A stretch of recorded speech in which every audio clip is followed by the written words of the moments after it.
자, 여러분 안녕하세요. 자, 여러분 2020년 농사 1차 경제원론 시험 잘 보셨습니까? 물론 안 보신 분들도 있고요. 앞으로 내가 경작을 선택해서 노경으로 갈 것인지 아니면은 그냥 손쉽게 경영학을 선택한 다음에 그 다음에 그냥 노경할지, 노경 선택하시는 분들도 고민이 많으실 텐데요. 2020년도에 기출문제가 어떤가 한번 보시고 여러분들이 좌표를 잡으시는데, 기준으로 삼으셨으면 좋을 것 같습니다. 자, 우선 2020년 농사 1차 경제원론, 기출 총평을 하면요. 우선 첫 번째 결론을 말씀드리면, 뭐 쉬웠냐, 어려웠냐, 이렇게 말씀하시는 분들도 있는데, 제가 봤을 때는 제 수업을 그냥 듣고 따라오신 분들은 제가 이게 조금은 어렵게 얘기하고 싶긴 한데, 아니요, 난이도가 하예요, 이번에도. 작년에도요, 극하였는데 올해도 사실은 크게 어렵진 않았습니다. 단지 지문들이 좀 길어 보이긴 하는데 물어보는 포인트는요, 사실 우리가 했던 기본적인 수준에서 끝났거든요. 요것 말고 기출문제 해설도 올라가 있을 테니까 그거 한번 보시면은 여러분들이 쉽게 이해를 하실 거예요. 난이도가 하고, 근데 제 생각에는 뭐 경작뿐만 아니라 경영학이 여러분들 아시겠지만 1차 시험 응시자들이 늘어나고 있잖아요. 그렇기 때문에 이런 정도의 난이도로 했을 때는요, 응시생 2차가 너무 많아져 가지고요, 감당할 수가 없습니다. 그러니까 분명히 난이도 올릴 수밖에 없어요. 주로 이제 올리는 게 기본 과목으로 올릴 가능성이 많이 있어요. 근데 만약에 선택 과목은 조율하기가 쉽지는 않겠지만은 선택 과목에서도 만약에 경영학 쪽으로 많이 몰리게 되면은 반드시 난이도가 올라갈 수밖에 없어요. 그러니까 여러분들이 만약에 경영학 하시는 분들은 뭐 글쎄 이번에 어떻게 나오는지는 잘 모르겠지만 약간 앞으로 어려워질 거라고 생각하시면 돼요. 근데 경작은 제가 봤을 때는 이번에도 난이도가 좀 쉬웠는데 약간 불이타성 문제가 딱 한 문제 나와 있습니다. 뭐 효율시장 가설 요거 한 문제 정도 있었는데 이것도 보통 우리가 수업 시간에 제가 얘기를 많이 하는 겁니다. 그래서 난이도가 늘 하였고, 배신을 별로 하진 않았습니다. 늘 그랬듯이 하였고, 이제 계산 문제 비중이 예전보다는 조금 감소하는 추세인 것 같아요. 작년하고 똑같이 한 6문제 정도 나왔는데, 그 6문제가 전부 다 이제 뭐 탄력성을 계산한다거나, 아니면 수요 공급 균형을 해가지고 균형 거래량과 균형 수량을 계산한다거나, 아니면은 뭐 수요 독점 시장과 비슷하게 MFC랑 MRP를 계산해가지고 푸는 거. 이게 다 노경에서 필요한 겁니다. 그리고 노경에서도 혹시나 불이타성으로 실업률 구하세요, 고용률 구하세요, 경제상황 정보를 준 다음에 약간 케이스 문제로 출제될 수도 있는데, 이런 거를 이제 사실 2차 때 하기에는 그래요. 사실 1차용이거든. 근데 이제 저는 노경 때 이런 거 설명은 하지만 그렇게 강조하진 않는데, 물론 이제 0기 때나 1기 때는 문제 내긴 하지만 2, 3기 때는 안 해요. 근데 많은 수험생들이 이런 거 왜 안 합니까? 왜 안 하냐면 1차 때 하는 거잖아요. 그렇기 때문에 사실 이제 1차를 공부하게 되면 경작 백그라운드가 넓어지니까 그건 당연한 얘기입니다. 경작과이면 노경을 하면 잘하겠습니까? 당연한 거 아니겠습니까? 그거를 자기는 뭐 쟤는 경작가인데 충분히 나는 경작 베이스가 없는데 진입 장벽이 높다라는 말로 해서 들어가지 않거나, 뭐 그것도 뭐 멘탈이 강해지는 거니까 괜찮은데, 아니면 어느 정도 인정을 하고 가셔야 돼요. 그럼 어떻게 해야 됩니까? 그러니까 1차 때도 경작해가지고요, 차근차근 기반을 따진 다음에 노경을 하지 않으면은 사실은 고득점 하기가 되게 힘들어요. 아니면은 이제 노경에 시간을 처음에 많이 투자를 해야죠. 아무튼 이런 계산 문제가 늘 출제가 되긴 하는데, 퍼센티지는 제가 봤을 땐 좀 줄어드는 퍼센트입니다. 다른 시험들은 거의 경작 문제에 미시경작 같은 경우는 전부 다 계산 문제에 가까운 경우가 많거든요. 그러니까 이런 계산 문제가 노경에도 많이 필요하다. 그래서 정리를 해보면요. 첫 번째는 이 경작 원론을 선택하시는 분들은 아시겠지만 2차 때 노경과 관련된 관문이 됩니다. 그래가지고 요거를 좀 잘 마무리하게 되면 노경 공부할 때도 도움이 많이 되는 건 당연하고요. 그냥 단순히 암기하시는 분들도 많은데,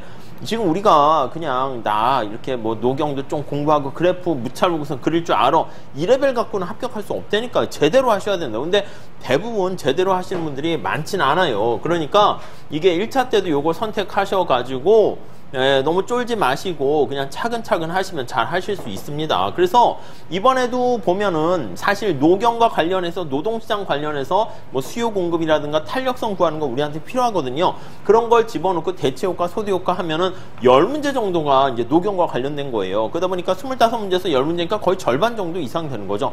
야, 나머지는 그럼 노경 관련 안 된 거냐? 아니, 그렇지는 않습니다. 우리 시험에 나오는 게 약간 기본적인 뭐 명목 국민소득, 뭐 해설, 기출해설 봐보시면 알겠지만 실질 GDP, 명목 GDP 이용해가지고 GDP 디플레이터 구하는 거라든가 GDP에 대한 기본적인 얘기. 여러분 GDP는 당연히 수요 공급이고 그런 것들은 다 일정 기간이란 유량이잖아요. 근데 GDP 할 때는 특정 시점 해가지고 틀리게 한단 말이야. 그러니까 그런 기본적인 걸 가지고 물어보는 거니까 사실은 우리가 이제 시험 범위가 뭐 함수다 아니면 미적분이다 이렇게 나오면 덧셈 뺐으면 할 줄 아셔야 되잖아요. 그거랑 비슷하게 왕기초적인 경제학 얘기 그건 일부러 빼긴 했는데 그런 거를 집어넣으면 사실 대부분 다 노경과 관련된 기초가 되는 것이다 라고 생각하시면 돼요. 야구 선수라든가 골프 선수들도요, 내가 골프 선수다 하면 공 치는 것만 신경 쓰는 게 아니라 기초 체력 훈련을 거의 절반 이상 하거든요. 그런 거랑 비슷하다라고 생각을 하시면 되겠습니다. 그리고 이제 요 효율시장 가설 정도도 가끔 제가 수업 시간에 얘기하는데, 금융시장의 주식 같은 경우는 여러분 예측할 수 있을까요? 없을까요? 없어요. 사실 못한다고 봐요. 왜냐면 그게 이제 랜덤워크 술 취한 사람이 가는 것처럼 우리가 아무리 이제 이용 가능한 정보를 사용하더라도요, 내일의 주식시장 아니면 단타로 해가지고 원숭이나 우랑우탄하고 애널리스트가 주가 경쟁을 하게 되면 원숭이가 이겼다니까요. 그러니까 이제 그거는 잘 모른다 이거예요. 물론 이제 장기로 길게 했을 때는 알 수 있겠지만은 이게 내일의 주가가 어떻게 될지는 도저히 예상할 수 없다라는 그 얘기가 효율시장 가설과 관련된 얘기다라고 생각하시면 되는데, 그런 문제가 한두 문제씩 나왔습니다. 그거는 우리가 나중에 거시경제 관련해서요, 한 2년 전에는 시뇰리즈라는 게 나왔거든요. 그러니까 그런 거시경제 용어가 하나 두 개씩 이렇게 출제는 돼요. 근데 이제 제가 그거는 거시경제 파트를 얘기하면서 뭐 이러이러한 얘기 있습니다. 뭐 버블이라든가 이런 것들이 있잖아요. 서프라임 모기지라든가 등등등 그런 얘기를 조금 하는데, 그런 것들 그냥 살짝 들어두시게 되면 경제신문 보는데도 도움이 되고 나중에 여러분들 생활하는데도 도움이 될 뿐만 아니라 그런 것들이 상식으로 이제 되는 문제가 한 문제 나옵니다. 이게 물론 거시경제학에서 중요하게 얘기합니다. 기대와 관련해서 얘기를 많이 하는데, 그거 용어가 하나 나오는데 답은 잘 골라낼 수는 있었을 것입니다. 그렇지만은 뭐 이게 낯선 거 굳이 다 100% 맞췄다라고 하면 좀 약간 그러니까 뭐 굳이 이제 가장 난이도 높은 건 요거 하나 정도, 나머지들은 사실 뭐 새롭거나 그런 거는 거의 없고 다 기초적인 베이스 얘기다라고 보시면 되겠습니다. 그래서 다시 정리하면 올해 시험에서도 역시 난이도는 늘 그랬듯이 쉬웠고, 가끔 한두 문제가 좀 지문이 길어져 보이긴 하는데, 옛날엔 단답식이 좀 많이 있거든요, 경영학처럼. 근데 길어지는데 핵심 포인트는 그냥 딱 짚혀서 금방 볼 수 있도록. 그리고 계산 문제가 뭐 비중은 줄었지만 그래도 한 6문제 정도 나오는데, 그냥 제끼지 마시고 다 이게 노경의 기반이 되는 겁니다. MRS, MRTS, 콥더글라스 생산함수, 그리고 탄력성, 여기 나와 있는 노동시장의 균형, 그런 것들 얘기하는 거니까 이런 것들 여러분들 다 이제 1차 때 준비해 둔다 라고 생각하시면 되겠습니다.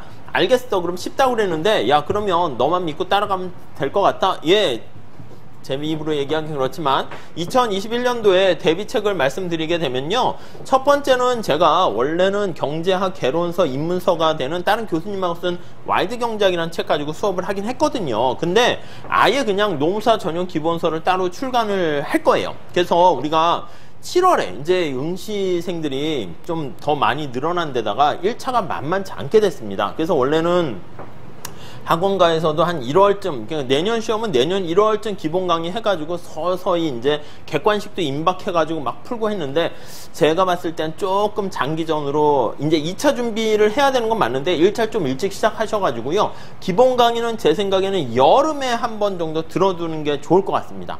그러니까 올해는 그래서 우리 학원에서도요 7월에 기본 강의를 시작하려고 합니다. 그래서 7월에 기본 강의를 들어놓으시고, 특히 그럼 노경 같은 경우에는 경제학 기본 강의를 들어놓으시면 노경에서 연기가 보통 한 9월인가 뭐 이 정도 시작하거든요.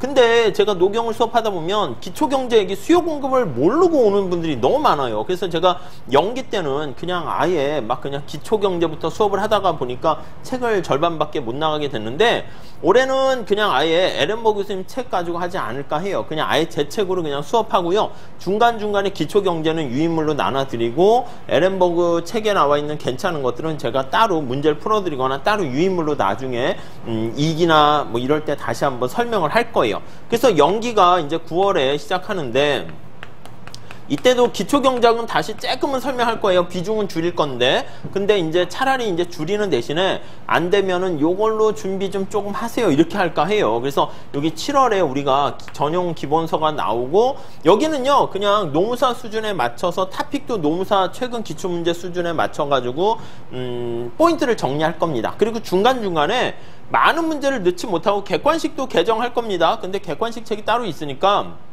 많은 문제를 연습을 해보셔야 되는데, 이것도 그냥 일반적인 객관식하고 틀려요. 그러니까 우리가 보통 뭐 회계사 시험이라든가 공무원 시험에 나와 있는 객관식 그거 보시면 안 됩니다. 우리랑 타픽이 틀리다니까, 포인트가. 그러니까 우리에서 거시에서 그냥 객관식 정도 나오는 계산 문제는 그냥 승수효과 하나 정도밖에 없습니다.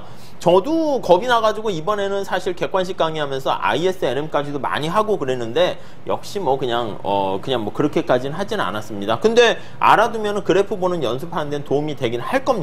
근데 객관식책도 개정이 예정인데, 요 기본서에 기본 객관식 문제도 좀 늘 거예요. 왜냐면 우리가 그냥 경작 이론만 쭉 배우게 되면, 아니 도대체 여기서 출제는 어떻게 되는데, 그거를 좀 방향을 봐야 되거든. 그래서 기출문제를 여기다가 맛보기로 여기다 조금 삽입을 해 놓을 겁니다. 그래서 이제 노무사 전용 기본서를 출강하고, 요걸로 제 생각에는 7월에 한 7월, 8월 이렇게 해가지고 기본 강의를 할 거예요. 학원 뭐 종합반 스케줄로 맞춰서 운영될 거니까 그렇게 좀 생각하시면 될 것 같고, 객관식은 이제 최근 한 3년간 기출문제가 여기 안 들어가 있어요. 그래서 최근 3년간 문제랑 무슨 공무원이라든가 보험계리사라든가 뭐 회계사랑 간평사는 좀 우리랑 맞진 않고요. 괜찮은 문제들 여기다 좀 몇 개 넣어가지고 좀 여러분들이 다양하게 연습할 수 있는 그런 기회를 드리고자 합니다. 그리고 기출문제는 올해 출간했습니다. 10개년 출간했고, 2020년 19년 문제는 제가 따로 기출해설을 뭐 유튜브에 올려놓은 거 있잖아요. 요것도 이제 기출해설 있긴 한데,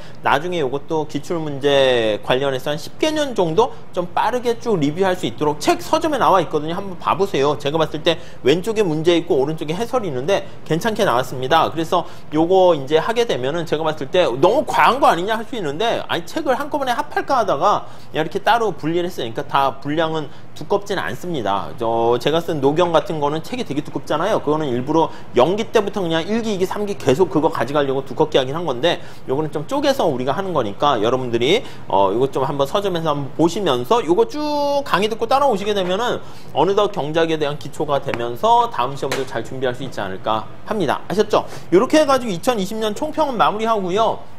옆에 보시면 이제 제가 기출문제 해설을 1번서부터 올렸어요. 그러니까 그거 여러분들 한번 보시면서, 공부 좀 하신 분들은 뭐 이런 정도의 수준이구나, 이렇게 포인트를 잡아서 풀면 되겠구나 라고 생각하시면 되겠고, 공부를 아직 안 하신 분들은 그냥 뭐 굳이 문제 해설까지는 지금은 보실 필요는 없을 것 같습니다. 자, 이렇게 하시고요. 기출문제 해설에서 뵙도록 하겠습니다. 감사합니다.